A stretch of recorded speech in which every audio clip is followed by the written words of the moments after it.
wa bihi nasta'in 'ala umuri dunya waddin. Wassalatu wassalamu 'ala asyrafil anbiya'i wal mursalin wa 'ala alihi wa sahbihi ajma'in. Amma ba'd. Mohon izin teman-teman semua, saya perlu tahu siapa teman-teman di depan saya. Apakah di sini ada yang teman-teman SMP SMA? Boleh tunjuk tangan? Oke, teman-teman kuliah. Oh, oke. Teman-teman usia 20 tahunan. Saya juga mau bertanya. Ya. Teman-teman usia 30 tahunan. Sedikit. Yang belum menikah. Saya bertanya. Yang sudah menikah? Sedikit. Oke. Saya akan bicara ditujukan kepada yang mayoritas secara khusus ya teman-teman sekalian. Artinya di sini yang saya lihat teman-teman di sini adalah teman-teman kepala dua ya. Artinya teman-teman muda, wanita-wanita muda yang insya Allah hari ini kita sharing saja supaya siang-siang nggak ngantuk. Nanti kalau terlalu serius nanti ngantuk, bosan gitu ya. Saya nggak mau. Saya ngomong teman-teman ngantuk. Jadi perempuan sebagai kita seorang muslimah itu mengaktualisasi diri yang baik seperti apa? Baik, sebagai awalan teman-teman sekalian, mungkin teman-teman sudah sering dengar ini. Tapi sebagai pembuka, saya hanya ingin menceritakan kepada teman-teman bahwa wanita ini sebelum mengaktualisasikan diri dan sebagainya, kita ini harus mengetahui dulu bahwa dalam kehidupan kita, perempuan memiliki 5 peran. Ada yang tahu peran-perannya? Selalu saya ucapkan berulang-ulang. Kalau teman-teman pernah dengar mungkin ceramah-ceramah saya di tempat lain, manusia atau khususnya perempuan, dia punya 5 peran dalam kehidupan. Pertama, peran dia adalah sebagai seorang hamba Allah. Wa ma khalaqatul jinna wal insan illa liya'budun. Betul ya? Ya.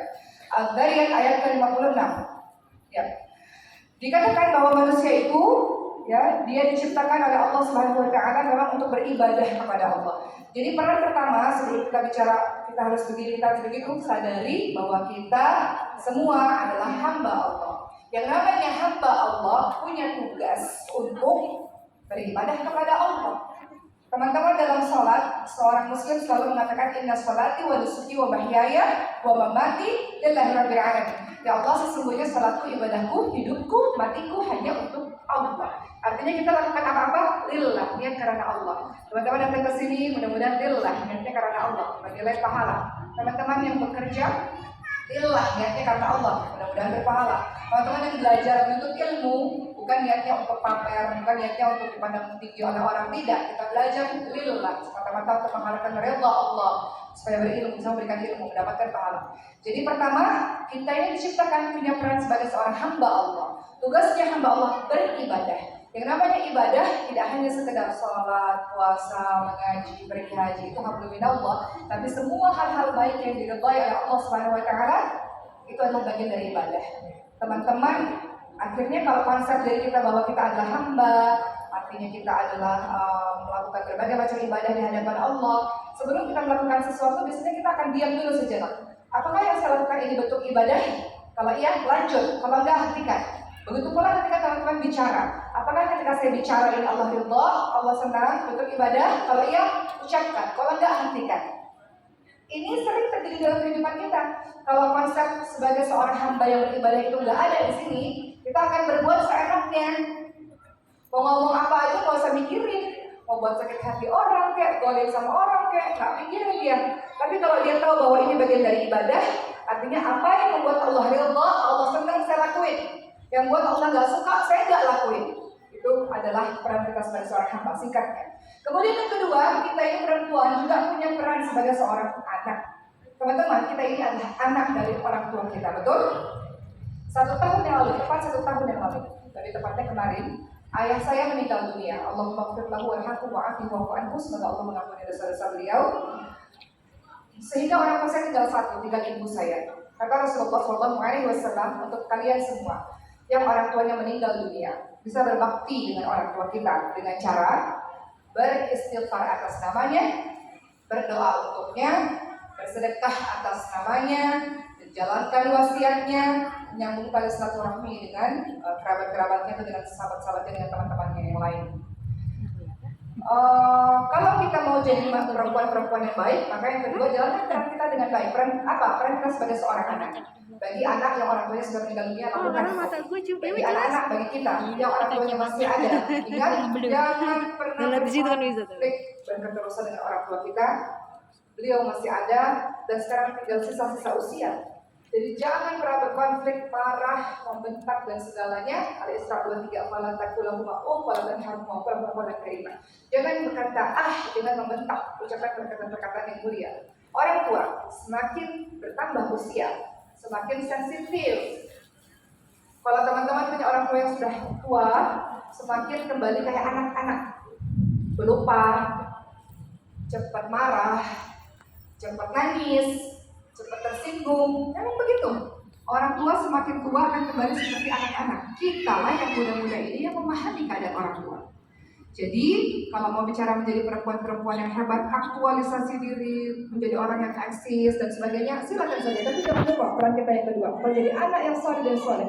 Begitu banyak dalam Al-Quran teman-teman sekalian mengenai birrul walidain, bakti sama orang tua. Kenapa kita bisa baik sama orang lain? Bisa baik kita sama bos kita, sama dosen kita, sama guru-guru kita. Kenapa kita nggak baik sama orang tua kita sendiri? Kalau baik sama orang lain mudah, kenapa? Karena kalau kita nggak baik bahaya buat kita.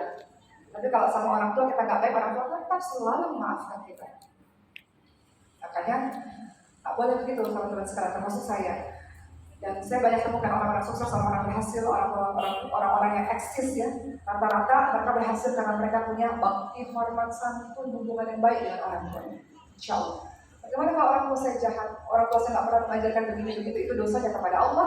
Tugas kita adalah kita tetap bakti baik kepada mereka. Itu yang kedua. Teman-teman sekalian, dalilnya mana banyak? Al-Isra 23 lah, kemudian Luqman ayat 14, ya, itu semua tentang birrul walidain, bakti sama orang tua.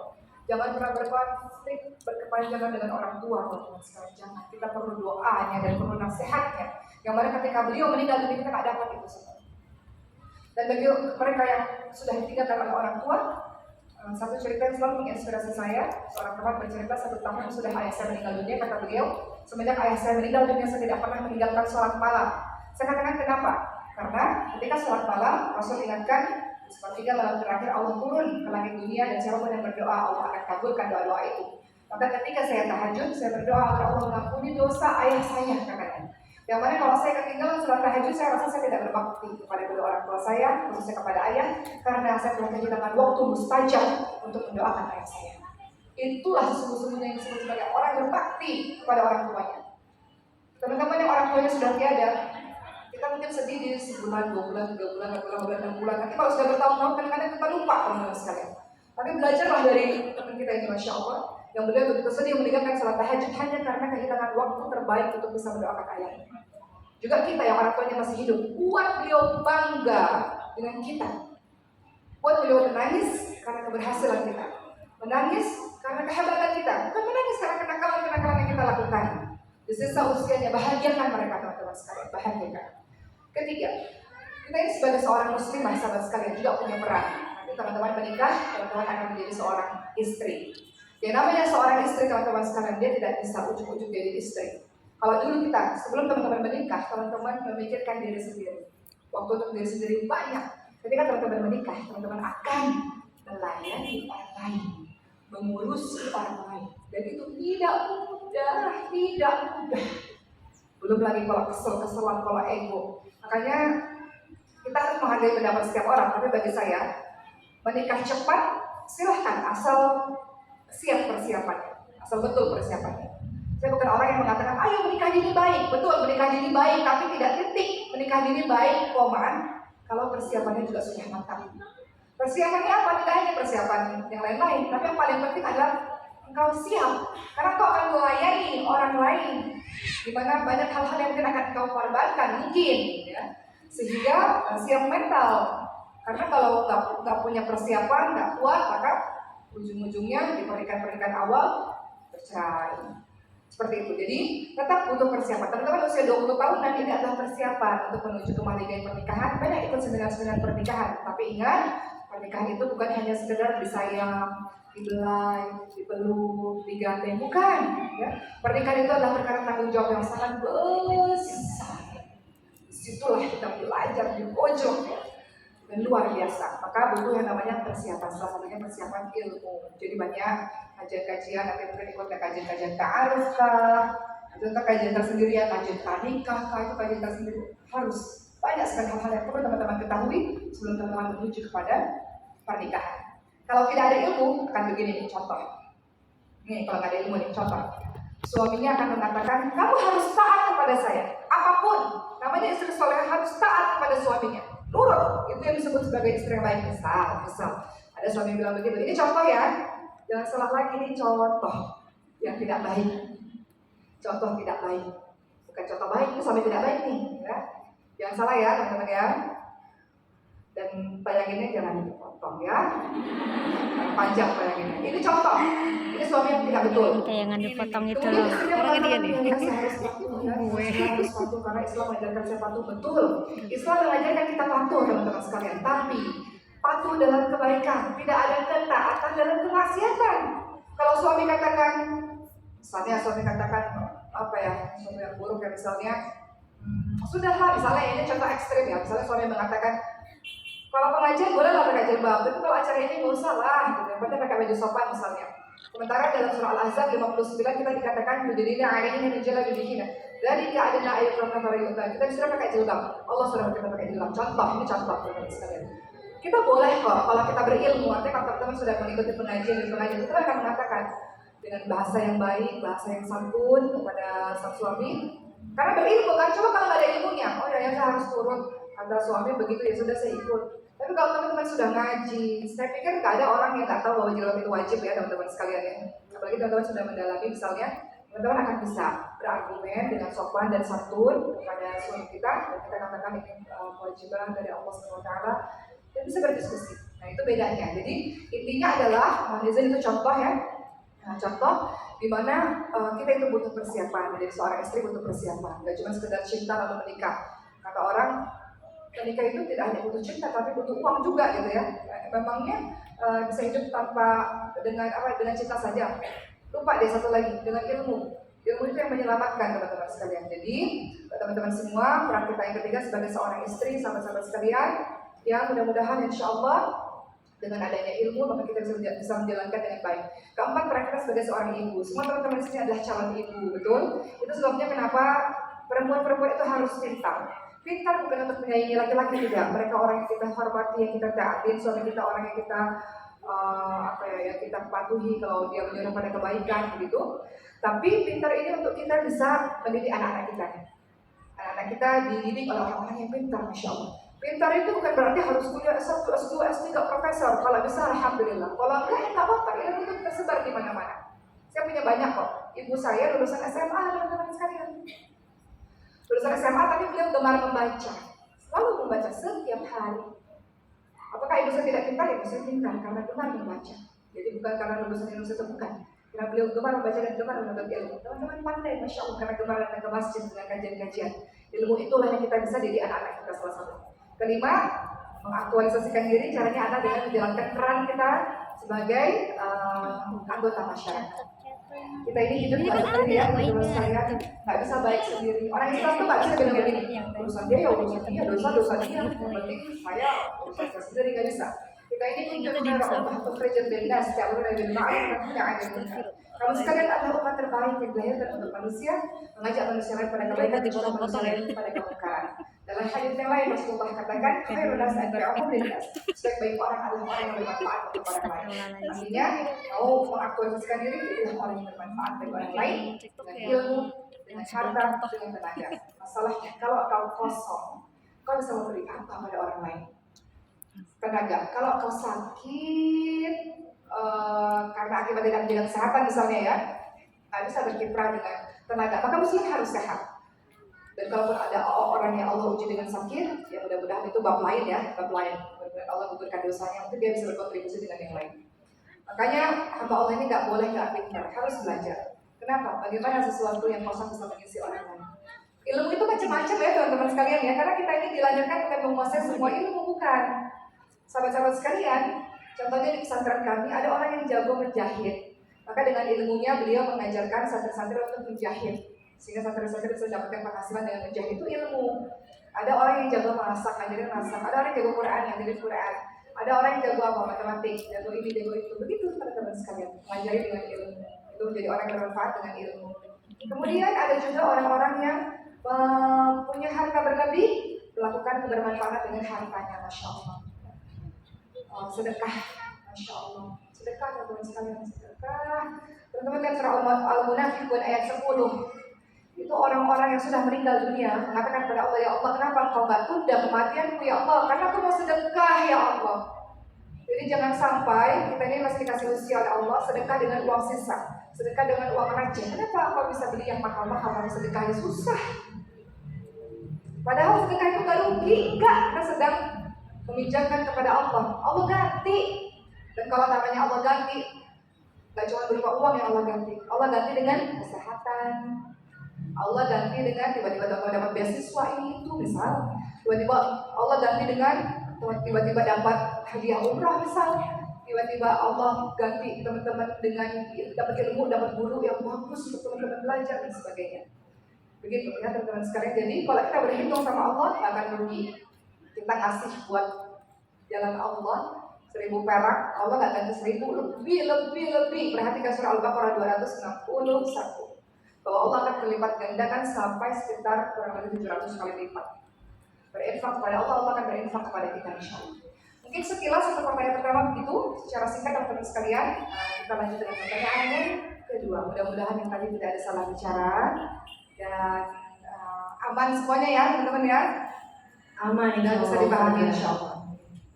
Terima kasih Ustazah. Ini pertanyaan satu udah mencakup semuanya sepertinya ya. Iya, Masya Allah. Jadi kita harus tahu dulu peran kita ya Ustazah ya, sebagai seorang hamba, sebagai seorang anak, sebagai seorang istri, seorang ibu, dan juga tentunya sebagai anggota dari masyarakat.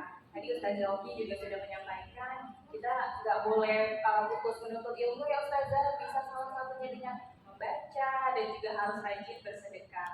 Nah, mungkin ada pertanyaan berikutnya Ustazah, poin berikutnya adalah bagaimana sih kita menggali dan mengenali potensi diri Ustazah?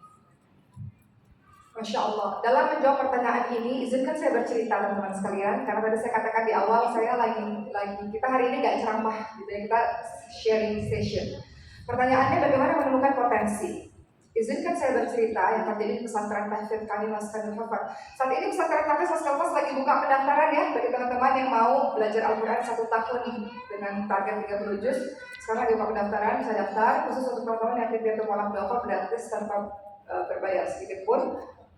Kemudian untuk teman-teman yang mau belajar online juga ada ya di Maskan Hafal, jadi silakan saja. Baik, saya akan ceritakan bagaimana menemukan potensi. Saya ceritakan sedikit pengalaman kami di Maskan Hafal, di pesantren tahfidz Maskan Hafal. Maskan Hafal itu pesantren yang memberikan beasiswa teman-teman sekalian. Dan ketika melakukan pembukaan pendaftaran, kita sudah berdiri dari 2016 ya teman-teman sekalian ya. Ketika kita buka pendaftaran, orang-orang mendaftar. Ini kalau di pesantren nanti kita akan bicara dengan keseharian. Bagaimana menemukan potensi dari setiap orang. Pertama, kita akan lihat biasanya kalau dari orang-orang yang daftar itu, kita akan lihat dari di mana dia ikut kegiatan-kegiatan ekstrakurikuler, atau hobinya, atau bahkan kalau ada prestasi-prestasinya. Dari situ kita udah mulai bisa screening lah istilahnya. Anak ini kayaknya punya keahlian di sini, punya keahlian di situ dari CV-nya begitu. Biasanya kan kalau teman-teman umur 20 tahunan udah ada CV pasti kan.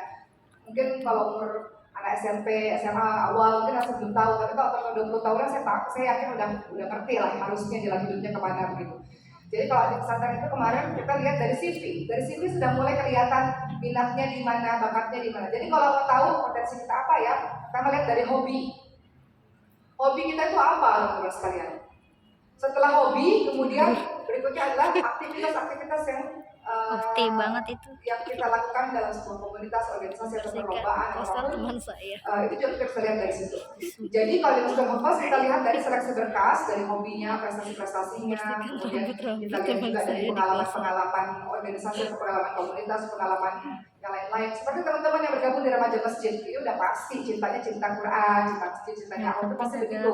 Jadi udah kelihatan tuh arahnya ke sini. Biasanya suka ke masjid, suka NGO, suka jadi volunteer, itu nanti arahnya akan begitu. Jadi itu teman-teman sekalian. Kita lagi saya nggak bisa baca. kita lebih seneng Gitu, cerita ya. masa lalu. Jadi yang kedua, hal yang harus kamu hafaz, biasanya ketika mereka selesai menghafalkan Quran, berikutnya kita akan memberikan kesempatan-kesempatan kepada mereka untuk menemukan mereka itu potensinya ada di mana. Seluruh pengurus pesantren kami, pesantren teman sekarang itu semuanya adalah anak-anak sekitar umur 20 tahunan. 20 tahunan. Hanya saja ketika mereka selesai hafal Quran, kita biasanya akan tanya, Dia bilang nggak lama sih. kamu senang Dia di mana? cuma Di nama-namanya media, doang. atau senang di mana? Nama, Di mana? iya, Jadi kita nama, fasilitasi, yayasannya ya? kita support, kita fasilitasi, kita beri ruang untuk dia berkarya. Biasanya begitu. Nanti saya akan kaitkan dengan kalau di rumah seperti apa. Singkatnya, saya punya seorang Enggak, mau nanya. santri yang beliau menghafal Quran dan teman-teman Ada. mengatakan, Tadi kan aku bilang, kalau mau daftar apalagi 30 jus. padahal 1 semua tahun. orang punya bakat, Bukan loh, semua orang punya bukti. potensi, semua orang punya kecerdasan, semua orang Lowong. punya. Tapi kadang-kadang Ada nggak yang daftar itu. kelihatan. Pasti lowong banget. Dan kadang kenapa? Karena dia sendiri nggak berusaha mencari tahu dan orang lain di sekitarnya nggak membantu dia untuk mencari tahu. Jadi tugas kita nih di sekeliling nih untuk mencari tahu dia apa ya. Sampai akhirnya saya katakan masih ada sesuatu dari beliau ini apa ya. Terus temannya mengatakan, oh dia suka coret-coret, suka gambar, kan dia orangnya nggak banyak bicara, suka coret-coret. Kemudian saya katakan, coba lihat gambarnya, dan gambarnya bagus. Kemudian akhirnya saya katakan, oke, untuk teman-teman di pesantren, disiapkan tab untuk dia berkarya, dan akhirnya diberi ruang bahwa semua merchandise dan poster-poster dari Mas Kamufas gambar dari gambarnya beliau. Dan beliau senang merasa diapresiasi, dikasih fasilitasnya, Yalah, yaitu gambar dengan udah tabnya ketahuan itu ya. untuk beliau menggambar. Kita Akhirnya yang sekarang bingung. semua karya-karya beliau dipakai di kartun-kartun yang beliau itu dipakai di Mas Kamufas dan merchandise Mas Kamufas. Artinya teman-teman sekalian, bagaimana kalau di rumah? Masa depan kita nggak. Kemarin beberapa minggu yang lalu saya mengadakan acara di pesantren itu bersama dengan anak-anak kelainan langka. Yang namanya kelainan langka itu biasanya di antara 10.000 atau 30.000 orang ada satu orang gitu. Itu namanya kelainan langka. Ada satu namanya Mas Habibie, itu terkenal banget. Teman-teman lihat aja di Google. Mas Habibie, penyandang disabilitas yang memiliki gaji yang luar biasa. Beliau punya satu kelainan genetik yang singkatnya membuat semakin bertambahnya usia, semakin melemah badannya, semakin nggak bisa jalan, nggak bisa menggerakkan tubuh, semakin lemah begitu.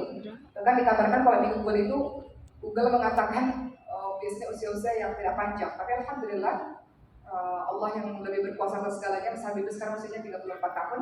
Kemarin saya mewawancarai Mas Habibie dan ibunya. Akhirnya saya dapat pembelajaran. Ibunya mengatakan begini, semua anak, semua manusia diciptakan oleh Allah pintar. Mereka punya potensi, mereka hebat. Hanya saja orang sekitarnya harus jeli. Kalau kita punya anak, kita punya adik, harus jeli menemukan di mana bidangnya. Caranya gimana? Cobain semuanya dulu. Dari coba-coba itulah akhirnya mulai kita ngerti, oh ternyata saya passionnya ada di sini. Cobain aja dulu. Jadi kalau teman-teman ya, sampai hari ini masih belum tahu, cobain aja dulu. Kalau saya dulu masa sekolah, saya nyobain yang ekstrakurikuler. Ikut pramuka, ikut drum band, ikut basket, ikut apalagi kerja aja dulu di mana? macam-macam ikut ini, ikut itu. Untuk sekedar tahu saya tuh sukanya di mana sih. Ikut English club, ikut teater. Jadi di mana ada kesempatan saya ikut pada saat itu. Juga teman-teman yang punya anak, kasih anak-anak pengalaman ikut ini, ikut itu, ikut ini, ikut itu. Nanti ada satu masa di mana dia akan mengerucut. Oh saya kayaknya sukanya di sini deh. Teman-teman ikut dulu, ikut komunitas ini. Nanti lama-lama mengerucut. Atau kalau kadang-kadang kalau di organisasi, nanti akan mengerucut. Oh saya sukanya di bidang ini deh. Di Master Lumus itu ada 3 bidang besar. Pertama bidang pendidikan dan dakwah. Ya kerjanya kalau nggak ngajar dakwah. Kedua bagian pelayanan umum, bagian keuangan, kesekretariatan orang-orang kantor lah. Yang kantor. Ketiga media. Kerjaannya adalah buat apa di sosmed, di TikTok, di Instagram, di YouTube, buat konten, bertemu dengan orang-orang untuk memperkenalkan tentang kesehatan, itu bidang 3 ya. Jadi mereka biasanya akan melihat dan kemudian nanti akan mengerucut ke satu kesukaan. Setelah mengerucut ke satu kesukaan, teman-teman sekalian, berikutnya adalah orang-orang sekitar support. Atau kalau kita sudah besar ya kita bisa mensupport diri kita sendiri dengan hobi itu. Dan fokus dan jangan setengah-setengah. Ayah saya, almarhum ayah mengatakan jangan mengerjakan segala sesuatu setengah-setengah, nggak boleh. Karena yang namanya setengah-setengah nggak akan berhasil. Kamu coba ini setengah, aku menyerah, aku nggak bisa. Coba lagi baru setengah nggak bisa. Nggak boleh bilang nggak bisa. Nggak boleh teman-teman sekalian. Papa saya selalu mengatakan begini untuk kami ketika anak perempuannya dari kecil. Didikannya beliau adalah jangan pernah kalah sebelum berperang. Itu bahasa beliau. Artinya, jangan pernah mengatakan saya nggak bisa, saya takut, saya nggak bisa. Jangan, coba dulu. Belajar dulu, pasti bisa insya Allah. Kalaupun nggak bisa, istilahnya sudah coba dulu. Jangan belum apa-apa nggak bisa, belum apa-apa nyerah, belum apa-apa nggak bisa ini, nggak bisa itu, nggak akan bisa. Nggak bisa duit. Jadi, kalau Mas Habibie ibunya mengatakan, saya cukup lama menemukan potensinya Mas Habibie. Saya coba ini, coba itu, coba itu. Nggak ada yang cocok. Sampai akhirnya ada satu yang saya lihat, dia suka main game katanya. Main game, bayangkan. Dia suka main game, suka di depan laptop. Jadi saya pikir dia punya kesenangan di bidang ini. Akhirnya rezeki dari Allah, akhirnya kita panggil guru untuk dia ahli dalam bidang IT-nya itulah, dalam bidang komputer dan sebagainya. Sekarang dia sudah menghasilkan puluhan bahkan ratusan juta penyandang disabilitas dengan kursi rodanya, otak-atik di depan laptop dan depan handphone. Sekarang seluruh anggota badannya itu tidak bisa difungsikan kecuali kalau nggak salah 2 jari, karena jarinya juga udah begini ya, 2 jari. Jadi beliau juga udah, jadi saya tanya, ketiknya gimana Mas Habibie? Sekarang udah canggih kata beliau, sekarang ngomong aja udah bisa gitu, kata beliau begitu. Jadi beliau Masya Allah, mandiri secara finansial, padahal beliau penyandang disabilitas. Bagaimana dengan teman-teman yang punya tangan lengkap, punya kaki lengkap, punya pikiran yang sehat? Masa kalah dengan penyandang disabilitas seperti Mas Habibie? Masya Allah, karena beliau apa? Menemukan potensinya. Jadi, maksud saya teman-teman sekalian, jangan pernah sekalipun mengatakan saya nggak bisa untuk, nggak boleh, nggak boleh. Dalam pendidikan ayah kami nggak pernah, jangan bilang nggak bisa. Coba dulu, insya Allah menjadi wajah, insya Allah bisa. Karena kalau orang belum apa-apa dia udah bilang saya nggak bisa, saya takut, khawatir menjadi mental loser. Belum apa-apa udah menyerah, belum apa-apa udah kalah. Jangan dong, jangan mental kerupuk dong. Mental kerupuk tuh digini dikit udah hancur. Jangan dong, mental baja dong. Ria Ricis lah, dekat dengan teman-temannya karena usianya sama ya teman-teman sekalian. Saya selalu ceritakan ini sebagai motivasi bahwa semua orang cerdas. Ria Ricis itu saya selalu katakan dalam cerita teman-teman sekalian. Beliau itu setiap pengambilan rapor, orang tua kami sudah tidak tanya lagi ranking berapa. Dulu kan masih zaman ranking, sekarang kayaknya nggak tahu ada ranking apa enggak ya. Masih ada ranking nggak sekarang teman-teman? Yang ada ya. Dulu kan masih zaman ranking 1, 2, 3 yang rankingnya 3 besar ditulis papan tulis begitu kan. Kalau kami nih, saya sama Cindy yang desa nomor 2, itu kita langganan juara 1. Jadi ayah kami kalau bagi raport selalu nanya juara, anak kami juara 1 lagi bu, begitulah pertanyaannya. Kalau Ricis nggak gitu pertanyaannya. Kalau Ricis pertanyaannya anak saya naik kelas atau enggak, pertanyaannya berbeda. Ya udah hopeless. Dan mungkin 10 besar kan mungkin. Mungkin jadi biasanya 2 terakhir. Ranking 25 dia 23 lah biasanya ya. Dan itu pun dia udah bersyukur. Karena dia nggak apa-apa lah, masih ada yang lebih rendah daripada aku. Ya. Oke, intinya yang ingin mau saya ceritakan, ayah kami tidak pernah mengatakan Ricis nggak pintar, Ricis begitu, nggak pernah. Dan nggak pernah membandingkan, lihat tuh juara 1 masa Ricis nggak bisa begitu, nggak pernah. Tidak dibanding-bandingkan dan tidak direndahkan, tidak dipermalukan, sehingga Ricis tumbuh dengan percaya diri.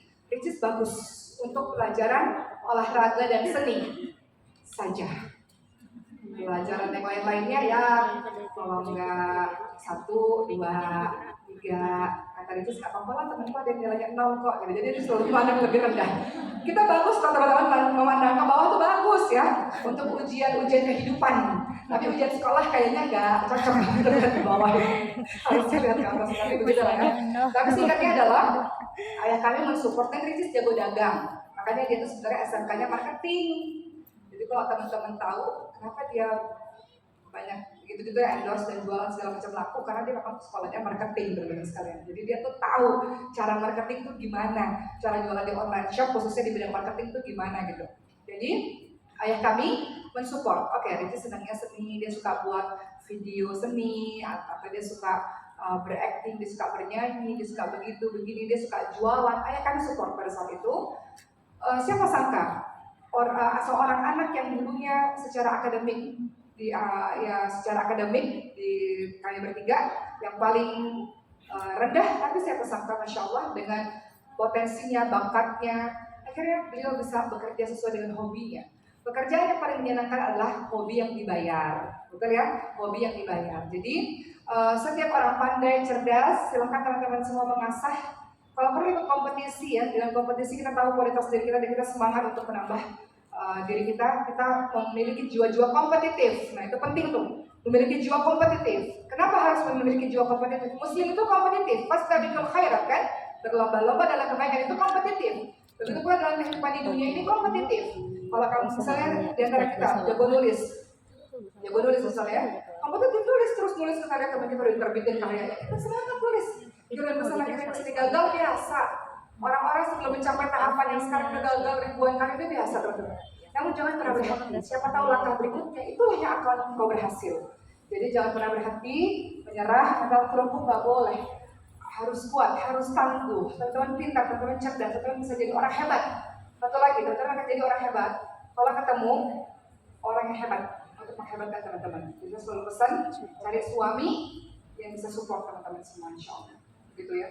Jangan cari suami yang saya harus mengatakan suami dan istri harus saling menghebatkan satu sama lain, artinya saling support satu sama lain, saling mengembangkan bakat satu sama lain. Jangan contoh nih, misalnya istrinya sebenarnya pandai dalam mengajar, ya. Kemudian suaminya mengatakan nggak boleh sama sekali. Oke, kalau nggak boleh keluar rumah, tapi bolehlah kalau ada murid yang datang. Karena kadang-kadang mengajar itu bukan sekedar uang, tapi passion, kebahagiaan kita. Jadi mungkin untuk teman-teman semua, teman-teman akan bisa maksimal kalau ada support system yang baik. Insya Allah. Siapa itu? Suami, orang tua, kakak, adik. Kalau nggak ada, ya kita bisa buat sendiri. Insya Allah. Gitu. Ya, jadi sini semua orang-orang hebat, orang-orang pandai. Uma lagi saya, ya, akan berbeda ceramahnya kalau saya di depan saya adalah ibu-ibu usia 40 tahunan ke atas. Jadi karena teman-teman mayoritas usia 20 tahunan, teman-teman yang masih mengejar mimpi, yang masih membara dalam bersemangat, maka isi ceramah saya seperti ini. Jadi usia 20 tahunan adalah usia yang paling produktif. Paling. Kenapa? Karena usia 30 tahunan, sebagian besar teman-teman sudah menikah, sudah punya anak, begitu. Tapi usia yang paling produktif adalah usia 20 tahunan. Maka jangan sia-siakan usia 20 tahunan ini, belajar sebanyak-banyaknya, cari networking, itu penting. Networking sebanyak-banyaknya, penting teman-teman, penting banget networking, penting banget. Saya cerita, salah satu kepentingan, pentingnya networking. Saya di kampus, waktu itu saya ikut BEM, ikut lembaga dakwah kampus, aktif lah dengan berbagai macam organisasi dan berbagai macam teman-teman lah. Singkatnya, sekarang saya sudah seperti ini, sekarang usia saya 33 tahun ya teman-teman sekalian ya. Sekarang dengan networking itu, jadi saya kalau mau apa-apa, saya tahu saya menghubungi kemana, karena saya punya teman-teman yang bisa menolong saya. Contoh, saya tahu ada teman saya dulu masih zaman kuliah. Teman saya sekarang udah pintar lah, udah punya lembaga sendiri, lembaga bahasa Arab, lembaga bahasa Inggris, dan sudah ini. Jadi ketika saya di rumah saya perlu untuk misalnya ngajar, saya tinggal panggil beliau ya untuk melakukan metode ini, metode itu di pesantren. Atau saya punya seorang teman yang misalnya beliau kerja di sini, kerja di situ, jadi banyak penolong kita. Networking itu penting banget, masya Allah. Salah satu juga yang ingin saya ceritakan pada teman-teman sekalian, persembahan takdir dari Allah, saya menceritakan sejarah untuk televisi Malaysia di beberapa negara, ada sekitar 33 kota di 13 negara di dunia pada saat itu untuk menceritakan sejarah Islam. Ada yang tahu? Nggak tahu ya?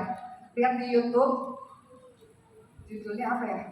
Islam di Mekah, Islam di Madinah, Islam di Jordan, Augustina Dewi. Teman-teman lihat 30 menit itu sejarah Islam di tempatnya langsung. Nah, ketika saya lagi transit atau lagi berada di bandara Bosnia, nih bayangin nih, hanya pertemuan di toilet, bayangin, bisa menghadirkan seseorang, bisa melakukan proyek yang besar.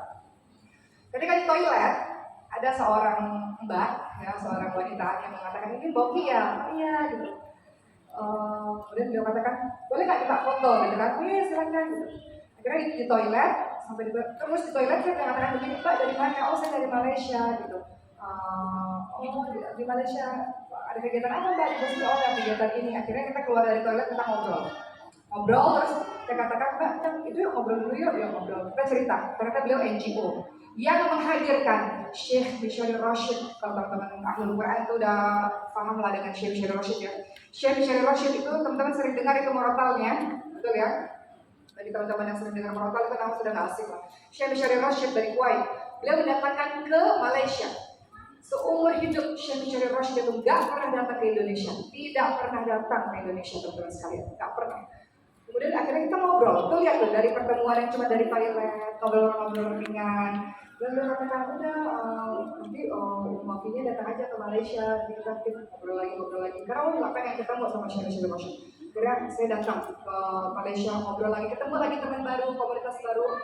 Ujung-ujungnya adalah saya mengatakan begini, bisa nggak ya Syekh Rashid kita bawa ke Indonesia? Itu mustahil teman-teman. Maksudnya kalau dari Kuwait ke Indonesia tuh harus lembaga yang besar dan bagaimana mendatangkan. Tapi pada saat itu akhirnya beliau mengatakan kita bisa kan tinggalnya berang aja Malaysia ke Indonesia sebenarnya sebentar bisa dengan dari yayasan kita, dari yayasan Sekolah, kemudian dibantu dengan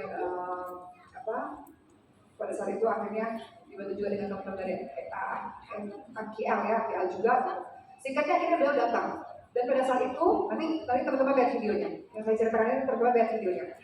Dan itu adalah wisudanya, anak-anak master kelas ada 70 orang wisuda, dihadiri 20.000 orang-orang yang ingin melihat Syekh Rashid pada saat itu. Akhirnya terciptalah sebuah proyek besar untuk umat lewat pembicaraan di toilet teman-teman sekalian. Artinya, ini saya katakan, gabung juga tadi ya di remaja muslim sehat, namanya apa tadi?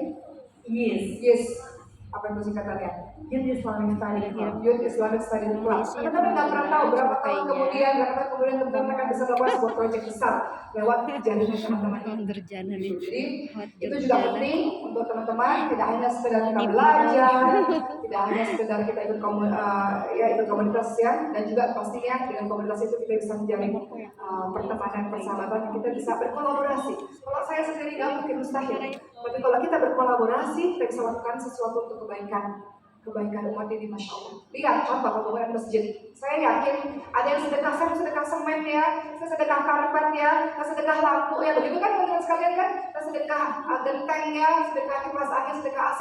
Itu kan kumpulan, akhirnya jadilah tempat itu. Begitu pula dengan kita. Manusia ini nggak bisa muslim ini hidup untuk diri sendiri, nggak bisa. Saatnya kita memikirkan juga untuk orang lain. Masalahnya kalau kita sendiri sudah trouble ya, artinya diri-sendiri aja terlalu banyak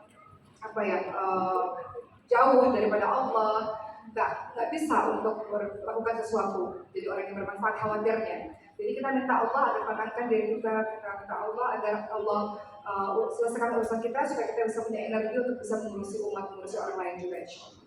Dan jangan lupa tadi jaringan-jaringan teman-teman yang soleh itu akan bantu kita insyaallah. Begitu mungkin. Masya Allah sekali ya, ini penjelasan yang cukup panjang dan juga menyeluruh dari Ustazah Oki. Boleh diminum dulu Ustazah.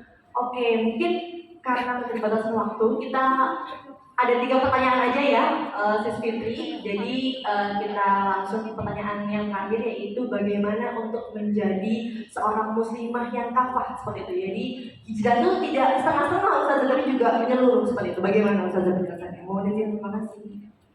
Baik teman-teman semua, contoh Salman Al-Farisi radhiyallahu anhu. Beliau dalam menjemput hidayah, beliau itu pergi mencari ilmu, mencari guru dari satu tempat ke tempat yang lain, sampai bertemu dengan Rasulullah SAW. Dalam masa pencarian kesana kemari, dalam menuntut ilmu kesana kemari, akhirnya bermuara di satu tempat.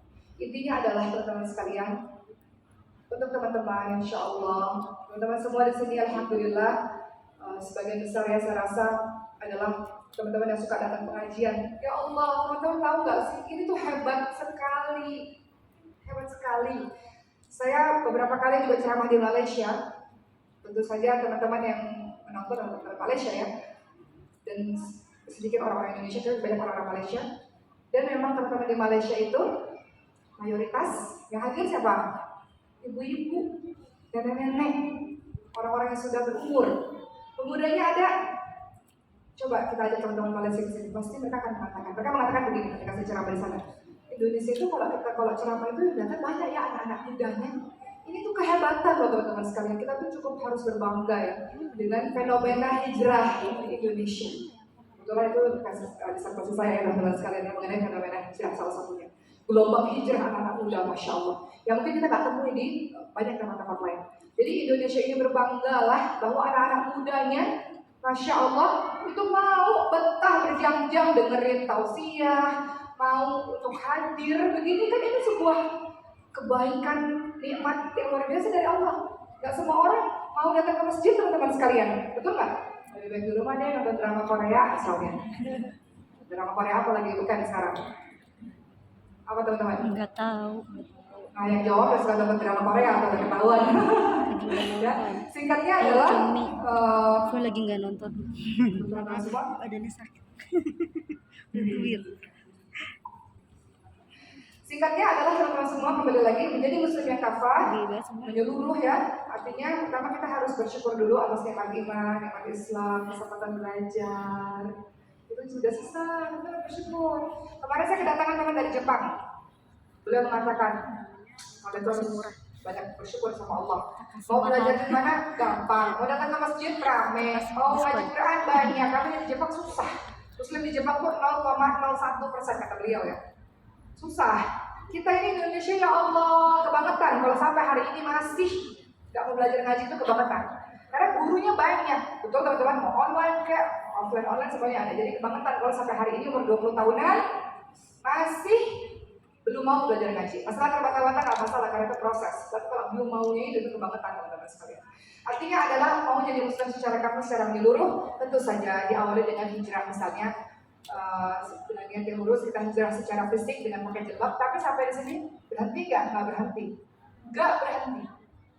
Ternyata kalau jadi muslim itu nggak sekedar pakai jilbab, kemudian orang katakan masya Allah, solehah ya, cantik banget nih, seperti bidadari surga. Berhenti kan sampai di situ?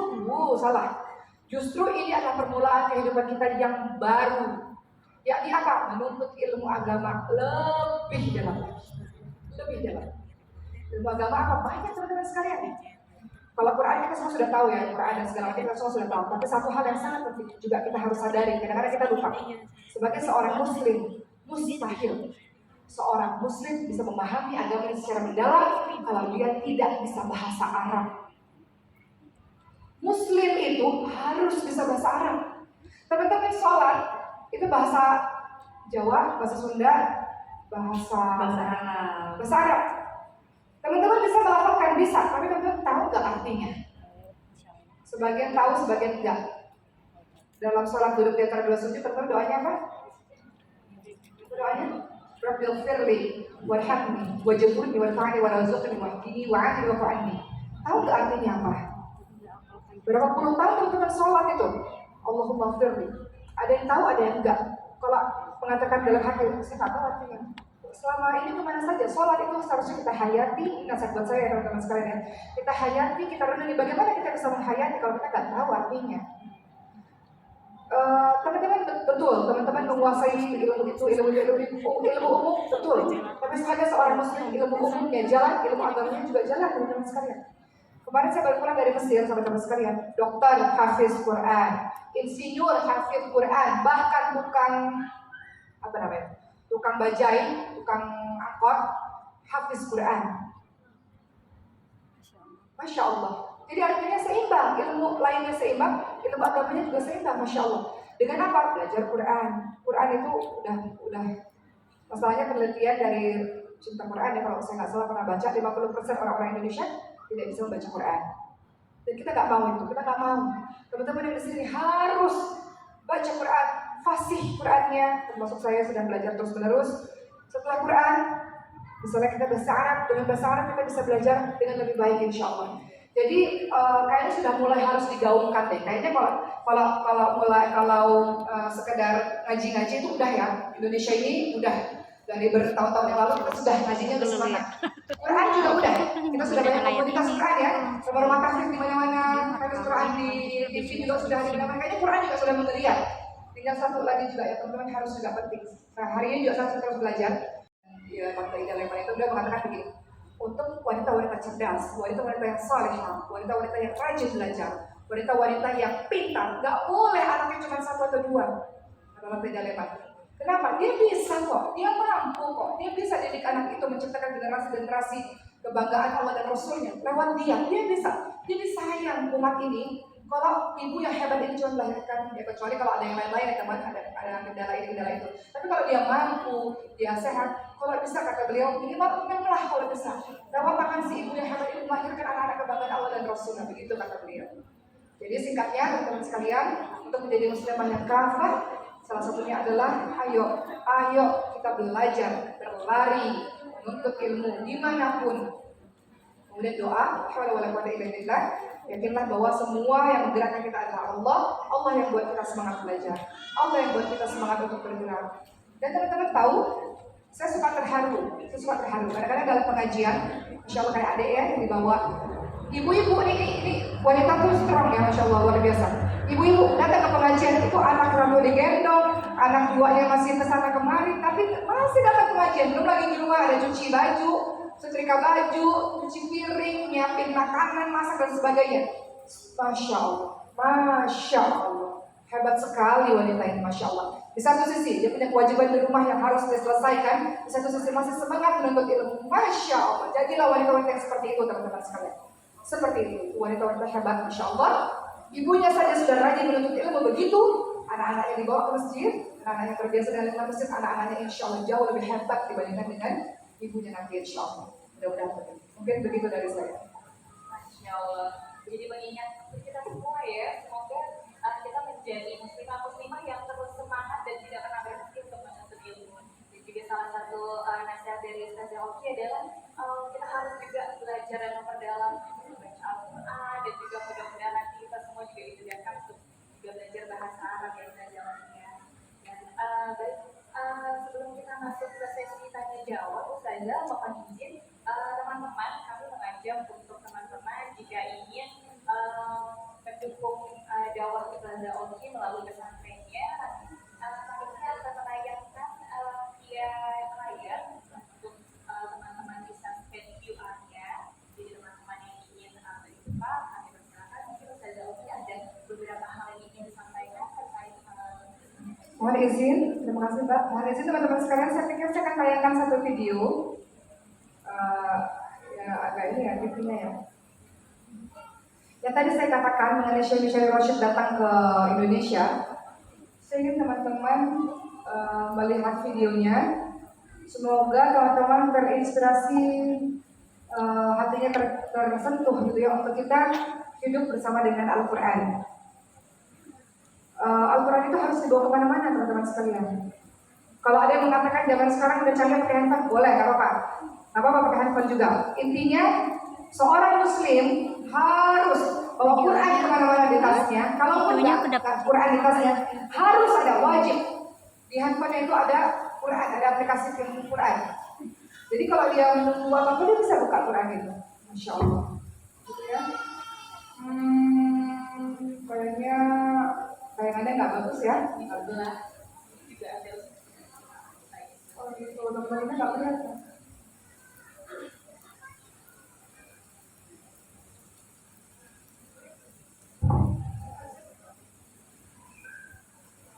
Tapi suaranya nggak bisa ditayangin ya teman-teman ya. Sebenarnya pentingnya yang ini karena teman-teman lokasinya ada di sini. Karena dari video ini saya mau cerita banyak hal tentang bagaimana keajaiban Allah, berkahan Allah bagi orang-orang yang dekat dengan Al-Quran.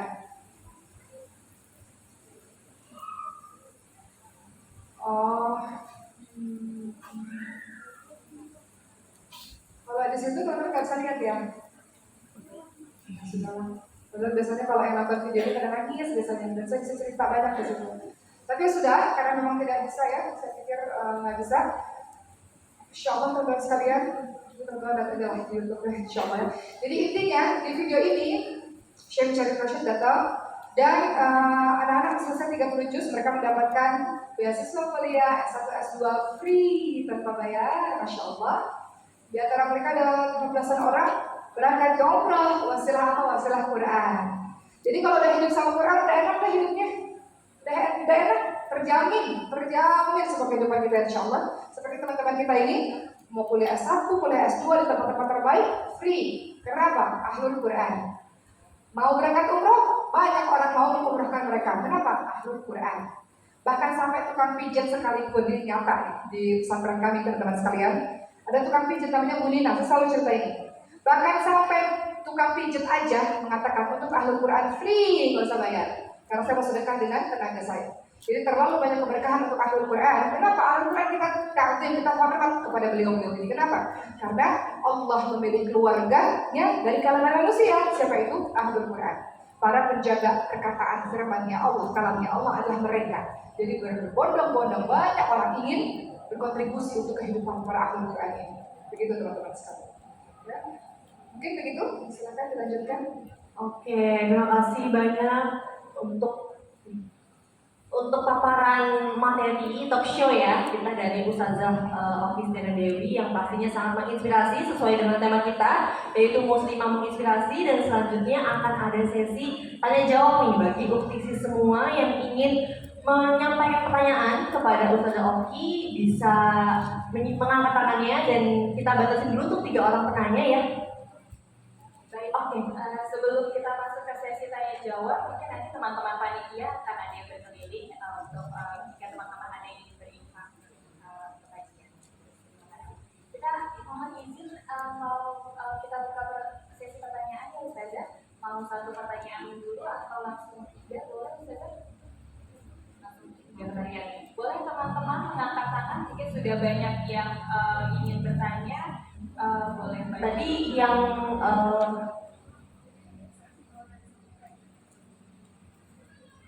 boleh.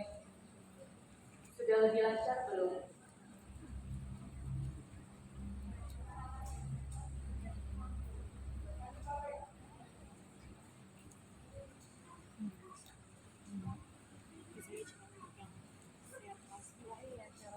Baik, boleh teman-teman mengangkat tangan yang ingin bertanya.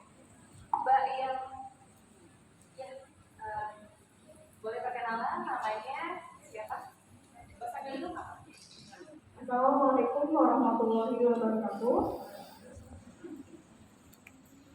Perkenalkan, nama saya Yudhiyati. Saya SMA. Mohon maaf apabila ada yang salah perkataan saya atau kurang jelas dalam ini. Pak Uki, saya mau bertanya, ada 2 pertanyaan saya. Yang pertama, di lingkup yang remaja, yaitu bagaimana jika kita mempunyai keinginan sedangkan orang tua tidak memberi kesempatan untuk kita mengejar keinginan kita seperti cita-cita atau yang menurut kita potensi kita yang kita sukai.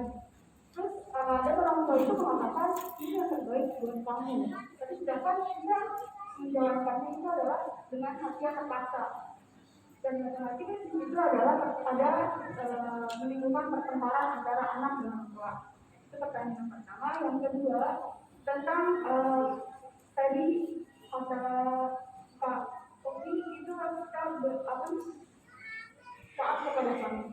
Saya mempunyai saudara Kopi, itu ibunya sakit. Terus tahu suaminya itu seorang yang menyebutnya. Saya kan pernah berpikir kalau misalnya seorang wanita kalau sudah menikah, kita harus berhubungan sama suami meskipun kita dilarang oleh suami untuk ibu kita sendiri. Itu bagaimana ya Pak? Sedangkan orang tua kita sedang sakit dan itu orang tua kita yang melahirkan kita Pak. Sekian dari saya. Assalamualaikum warahmatullahi wabarakatuh. Terima kasih. Ustazah kayaknya mau dijawab dulu atau kita tampung untuk penanya kedua boleh angkat tangan. Mungkin kita agak ke belakang kali ya. Mbak yang baju coklat boleh.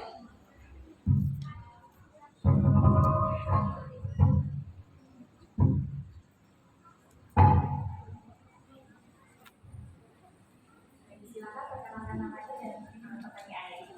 Assalamualaikum semuanya dan sekarang ini saya Numa dari Al-Azhar mau bertanya dengan Ustazah Oki, bagaimana untuk mencari motivasi dari seorang muslim itu sendiri jika dia ingin belajar keluar hadis seperti Ustazah Oki bilang ke kami, tapi dia ada keterbatasan finansial, namun bisa sekarang kan secara online ya, saja. Tapi ada kiat-kiat apa untuk muslimah yang ingin sekali menuntut ilmu keluar negeri atau keluar daerah, tapi ada keterbatasan finansial, dan untuk online dia kurang mood. Kalau untuk online seperti itu dia lebih mood offline seperti itu saja. Itu saja tanya dari rumah. Terima kasih, mohon dijawab. Wassalamualaikum warahmatullahi wabarakatuh. Baik, terima kasih. Kita ke satu pertanyaan terakhir, mungkin dari sebelah sini kali ya. Boleh dengan Mbak Yang.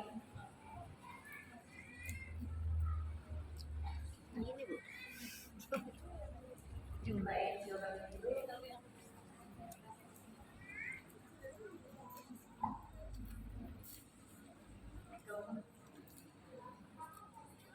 Assalamualaikum warahmatullahi wabarakatuh.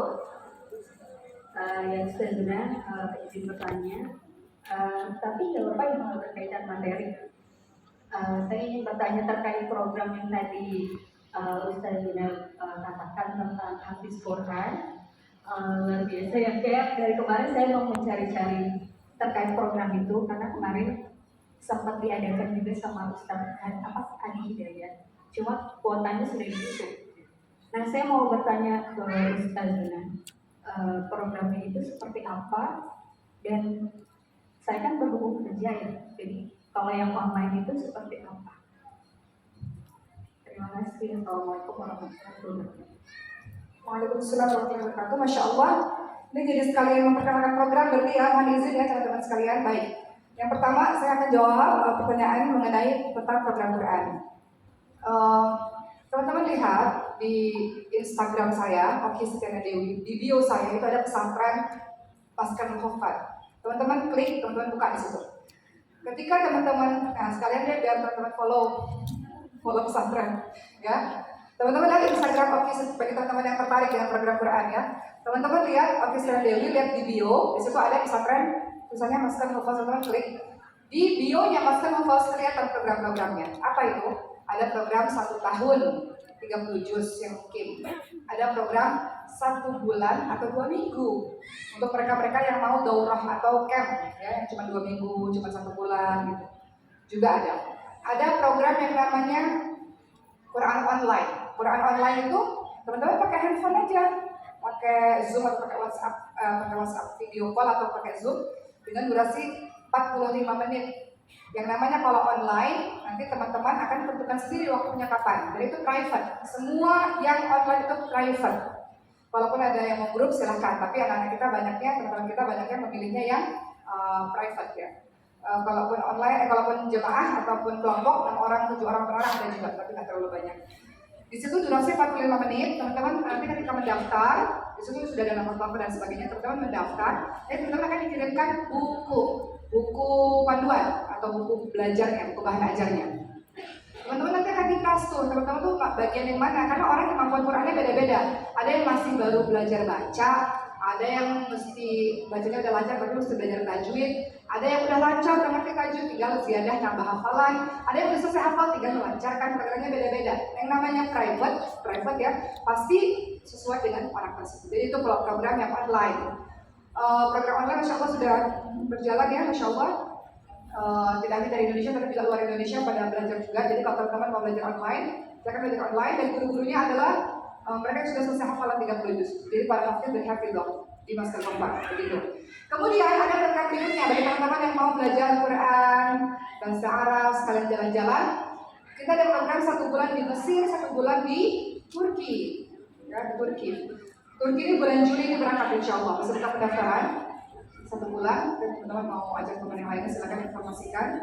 Atau teman-teman atas Kenovas itu semua komplit ya informasinya, program internasional. Itu ada di bio-nya Kenovas program internasional. 1 bulan di Turki dan di Mesir. Mesir nanti Desember. Kalau untuk Turki 1 bulan Juli ini insya Allah. Itu belajar, tidak hanya belajar Quran dengan para syekh, tapi bahasa juga Jawa, belajar bahasa makasih ya. Arab dan Iya, nampak jelas sejarah-sejarah di tempat tersebut. Itu program yang ada di Mesir Tempat. Program-program belajarnya seperti itu. Begitu ya. Saya rasa juga program anak-anak ya, anak-anak juga banyak yang online maupun yang offline banyak. Teman-teman tinggal lihat aja dan baca-baca, scroll di situ semuanya informasinya ada. Mungkin itu ya Mbak. Jadi at least kalau kita punya guru kita lebih disiplin lah dan lebih benar lah. Kadang-kadang kita sibuk. Kalau di Azhar ada Quran, kalau ada datang ke sini belajar di sini, ya belajar di sini teman-teman sekalian. Teman-teman sudah sering bolak-balik ke sini, datang ke sini. Kalau ada online datang, intinya belajar di mana pun silakan boleh. Yang nggak boleh tuh kalau nggak belajar. Yang namanya Quran, di mana teman-teman nyaman, di Azhar ada, Masjid Azhar ada, datang ke sini teman-teman sekarang belajar. Mungkin begitu. Kemudian yang kedua ini juga sama. Hari ini kita temanya agak gado-gado ya. Yang satu Quran, yang satu tentang sekolah, yang satu tentang istri dan sebagainya. Tapi nggak apa-apa, karena kita workshop pada hari ini ya, bukan. Karena begitulah anak muda kita semangatnya luar biasa ya, energik ya. Jangan jadi perempuan tuh jangan kelamar-kelamar ya teman-teman ya. Tahu nggak kelamar-kelamar teman-teman? Lemah gemulai. Lemah gemulai itu bagus. Kita tuh lembut, lemah gemulai itu bagus. Kelamar-kelamar itu maksudnya apa-apa tuh kayak rewel, Lemas. lemot, gitu-gitu tuh. Kalau bisa tuh Semangat ya semangat Ustazah. gitu, harus semangat gitu. Karena kita berlari, semua kita berlari. Pertanyaan kita tadi, kalau keluar negeri terbatas finansial gimana, teman-teman? Tahu nggak? Teman-teman percaya nggak? Saya tuh keluar negeri nggak pernah bayar loh. Nggak percaya ya? Teman-teman kira saya banyak uang? Amin ya Roh. Amin.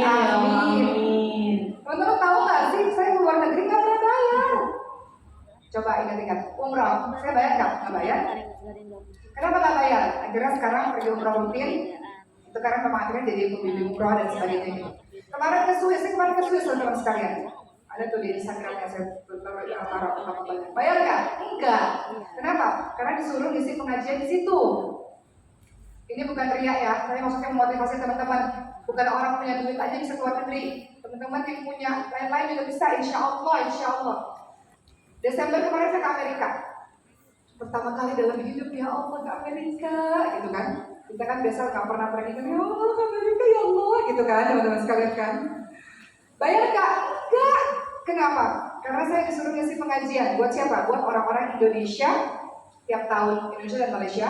Tiap tahun mereka mengadakan muktamar ya, mengadakan pengajian akbar, di mana seluruh orang Islam, Muslim Indonesia dan Malaysia dari seluruh state di Amerika mereka kumpul di satu tempat, mereka mengadakan pengajian. Dan pada saat itu yang dari Indonesia salah satunya saya. Bayar nggak? Nggak bayar. Masya Allah.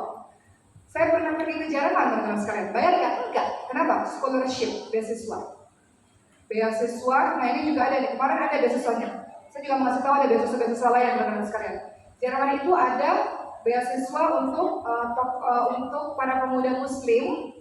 Biasanya rata-rata di usia 40 tahun ke bawah ya, dari usia lulusan SMA sampai 40 tahun ke bawah. Para pemuda Muslim yang mau belajar Islamic Studies di Jerman, saya 2 minggu di Jerman. Bayar nggak? Nggak bayar, sama sekali sepeser pun. Kenapa? Beasiswa, ikut seleksi dokumen, seleksi wawancara. Namanya wawancara ya, kenapa kami harus pakai link kampungnya, jual aja. Promosi diri kita, saya akan begini, berkontribusi begini, begitu. Dan mereka lihat dari CV kita kan, kalau CV kita bagus, lolos. Kalau kita nggak pernah organisasi, nggak pernah ikut komunitas, les itu belajar itu nggak pernah, ya gimana bisa kepilih? Bener nggak teman-teman sekalian? Jadi usia 20 tahunan ini perbanyak CV kita. Tapi satu sisi, saya juga mengapresiasi besar untuk teman-teman yang memilih untuk jadi ibu rumah tangga, itu juga hebat ya. Kita nggak bisa mengatakan wanita yang aktif hebat, nggak, dua-duanya hebat. Wanita yang memilih untuk menjadi ibu rumah tangga itu juga hebat, luar biasa, itu jadi bab yang lain lah. Tapi hari ini kita lagi pengen belajar membahas mengenai scholarship dan sebagainya. Saya pergi ke Australia teman-teman sekalian. Saya pergi ke Jerman itu dalam keadaan hamil 7 bulan.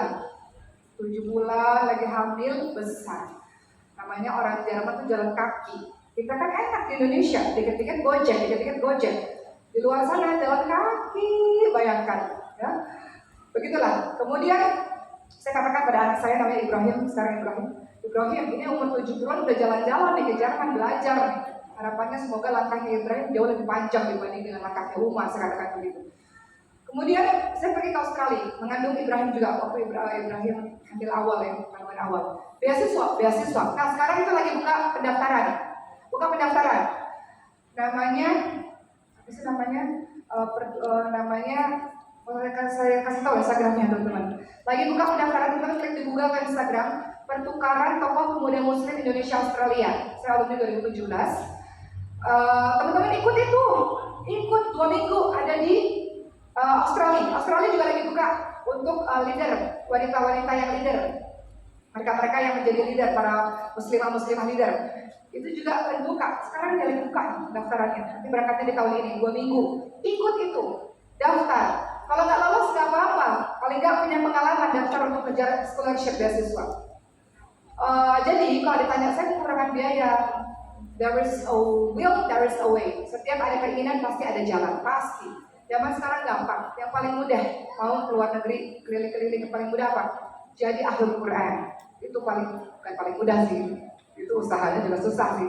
Maksudnya ahlul Quran itu bisa keliling dunia, masya Allah. Saya ceritakan teman-teman sekalian, kami di Master Mufas ini, beliau-beliau itu kan luar biasa ya, anak Indonesia yang hebat-hebat. Mereka menghafalkan 30 juz Al-Quran. Tiba-tiba kami dapat undangan, Umoki, tolong dong kirim 2 anak 2 bulan ya, ditempatkan di Turki. 1 tahun ya, kami butuh guru mengajar di Turki. Kemarin kita sudah mengirimkan beberapa guru kita di Turki.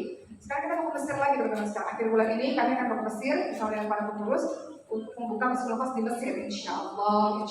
Berikan beasiswa bagi anak-anak di sana, insya Allah.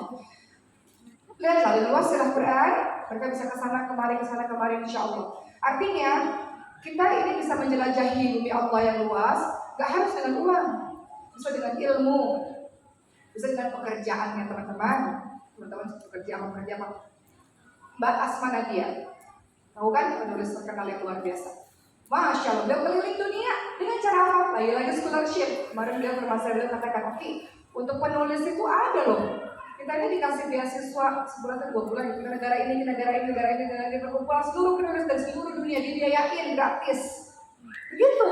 Artinya, teman-teman sekalian, kita ini harus sudah mulai tahu, jadi nyambung ya potensi kita di mana, bakat minat kita di mana, mengerucut sungguh-sungguh dan fokus di situ.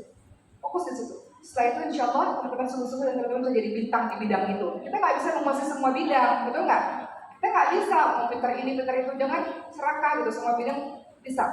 Fokus kepada satu bidang yang kita tahu, kita bisa fokus di situ. Dari dagang juga bisa keliling kemana-mana kok, benar nggak?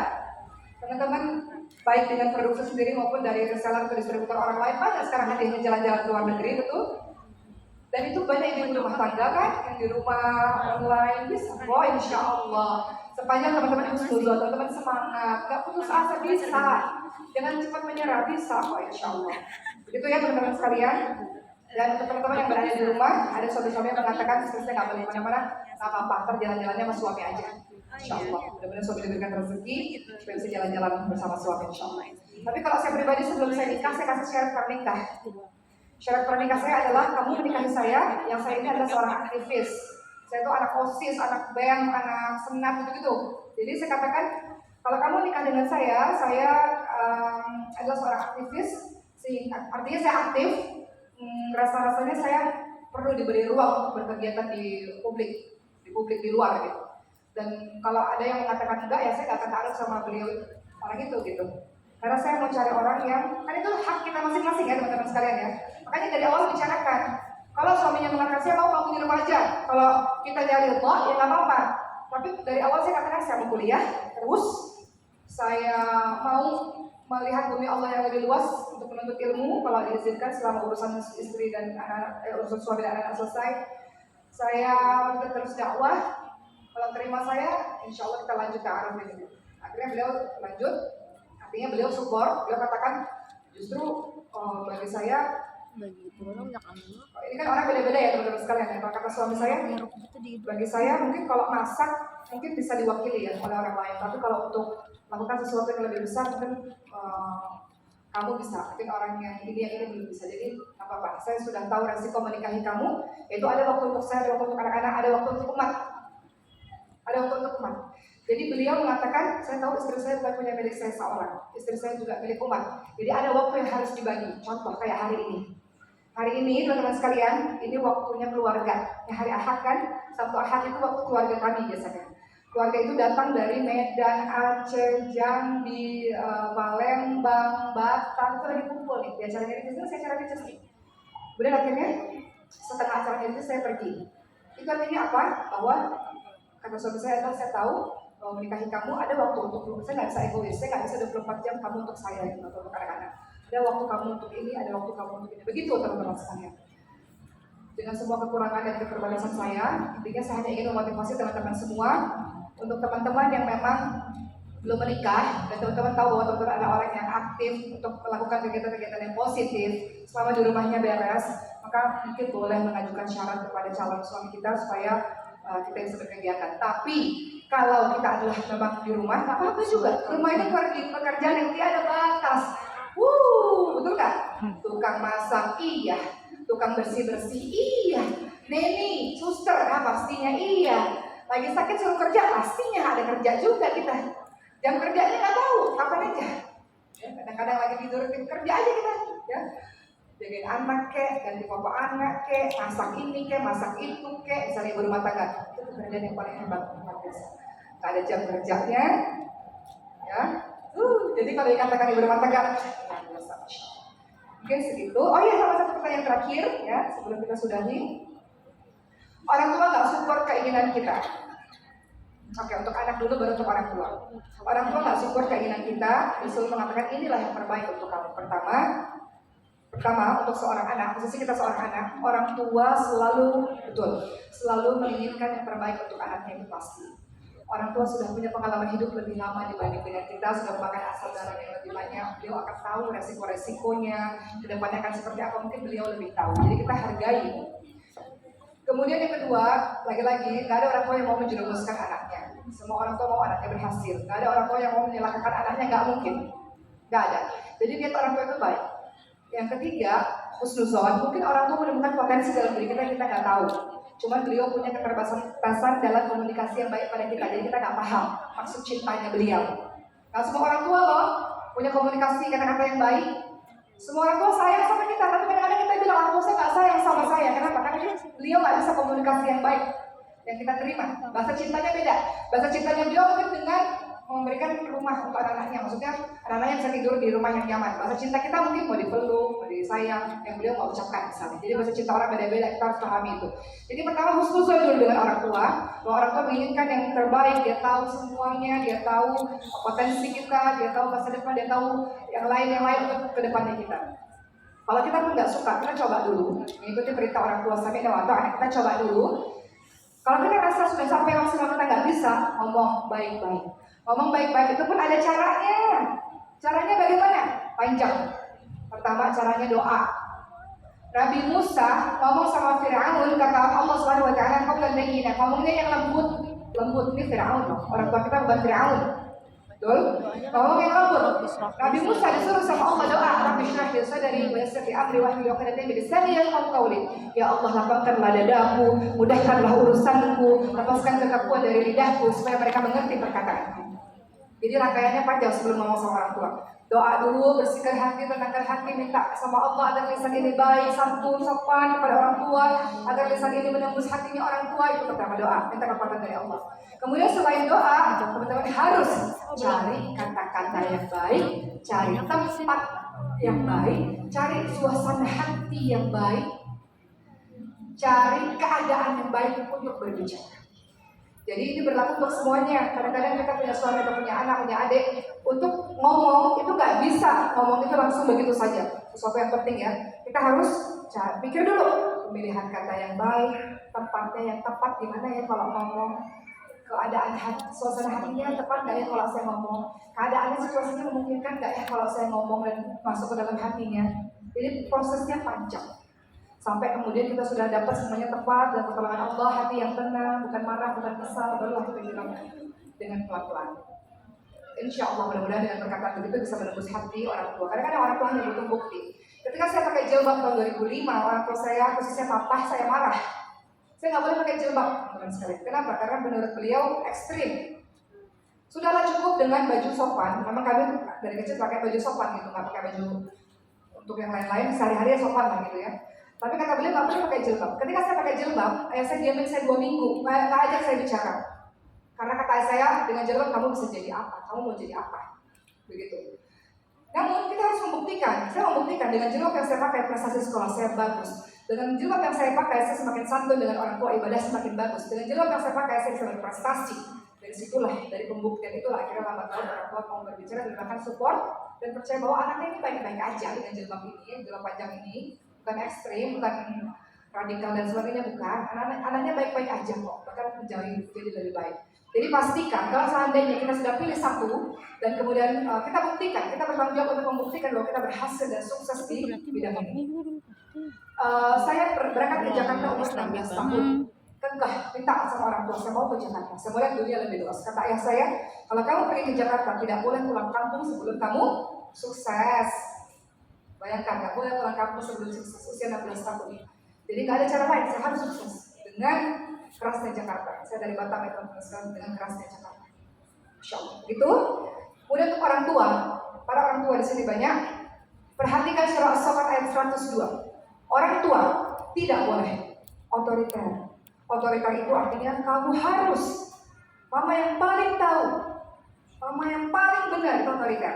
Tapi lihat bagaimana Mama yang paling kata-kata yang bawel. tadi Ibrahim ada Sesuai temanya. saya semalam bermimpi bahwa menyembelihmu. Apa pendapatmu, nak? Bagaimana menurutmu, sayang? Bagaimana pikiranmu terhadap ini, nak? Ada usulan lain, sayang? Mungkin mau bicara dengan mama? Mungkin hal-hal yang mama nggak tahu. Namanya demokratis. Ciptakan pola komunikasi yang komunikatif dan demokratis. Ajak anak kita, libatkan anak kita. Bagaimanapun juga dia yang menjalani. Jangan sampai cita-cita kita yang belum kesampaian kita suruh anak kita padahal dia nggak suka untuk menjalankan cita-cita kita. Padahal orang sukses itu nggak cuma dokter kok. Orang sukses itu nggak cuma Habis nih kayaknya. apa sih zaman dulu cita-cita. Ya. Sekarang youtuber itu sukses kok. Ya. Jadi artis, kenapa artis nggak boleh? Artis yang muslimah, artis yang sholat itu banyak kok. Ya Allah, setiap orang punya masing-masing. Tapi ingatlah bahwa sukses itu bukan dokter aja. Dulu kan kalau dokter itu sukses gitu ya. Tapi pekerjaan lain juga sukses. Jangan sekarang content writer, kameramen, digital marketing dan sebagainya itu orang sukses itu. Ya, salah satunya bidang pekerjaan yang sukses. Dan terakhir sekali, bagaimana kalau ibu sakit, sementara suami melarang kita untuk pergi ke tempatnya ibu yang sakit. Masalahnya ada di mana nih? Komunikasi. Pasti ada alasan kenapa beliau melarang kita untuk pergi. Mungkin ada hati yang terluka, hati yang tergores, ada kejadian traumatik, ketakutan terhadap sesuatu. Wallahu a'lam. Maka patuh pada suami, tapi ajak suami bicara dari hati ke hati dengan tadi sistem tadi, pilih kata-kata yang tanpa doa sama Allah begitu begini yang tadi saya sampaikan teman-teman sekalian, sentuh hatinya.